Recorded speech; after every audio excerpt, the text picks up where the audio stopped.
மனைவி தவறான உறவில் இருக்கிறார்கள் என்று கணவன் சொன்னால், நான் தவறான உறவில் இல்லை என்று மனைவி ப்ரூவ் பண்ண வேண்டுமா, இல்லை மனைவி தவறான உறவில் இருக்கிறார்கள் என்று கணவன் ப்ரூவ் பண்ண வேண்டுமா?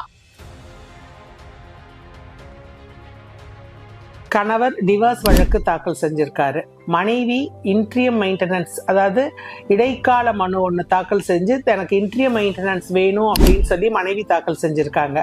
கணவர் அதுக்கு பதில் சொல்லும் பொழுது கணவர் அவருடைய பெட்டிஷன்ல மனைவி இன்னொருத்தருடைய இல்லீகல் ரிலேஷன்ஷிப்ல இருக்காங்க அப்படின்னு சொல்லி இருக்கிறாரு. இப்போ மனைவி அதை ப்ரூவ் பண்ணணுமா அப்படின்னு சொன்னா கண்டிப்பா கிடையாது.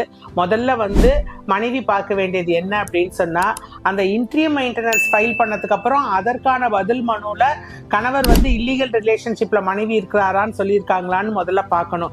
ஏன்னா அந்த மாதிரி சொல்லியிருந்தா, அதாவது கணவன் பர்பஸா வேணும்னே அந்த மெயின்டெனன்ஸ் அவாய்ட் பண்றதுக்காக மனைவி மேல ஒரு குற்றச்சாட்டை சொல்றாரு, இது ஆஃப்டர் தாட் அப்படின்னு சொல்லி மனைவி அந்த ஐஏ மனுல வாதாட வேண்டும். ஆனா கணவன் டிவோர்ஸ் வழக்கிலேயே இந்த மாதிரி அவன் மனைவி இல்லீகல் ரிலேஷன்ஷிப்ல இன்னொருத்தரோட இருக்காங்கன்னு சொல்லி இருந்தா, அதை நிரூபிக்க வேண்டிய பொறுப்பு பெட்டிஷனருக்கு தான். யார் அந்த குற்றத்தை சொல்றாங்களோ அவங்களுக்கு மட்டும்தான் அந்த பொறுப்பு.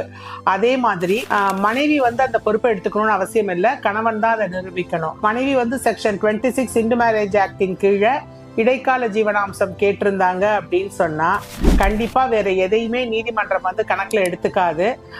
தன்னைத்தானே பாதுகாத்து கொள்ளாத மனைவி வாழ்வாதாரத்திற்கு வேற எதுவுமே வழி இல்லை அப்படின்னு சொன்னா தாராளமா அவங்களுக்கு ஜீவனாம்சம் கொடுக்கக்கூடிய கட்டாயம் கணவனுக்கு இருக்கு.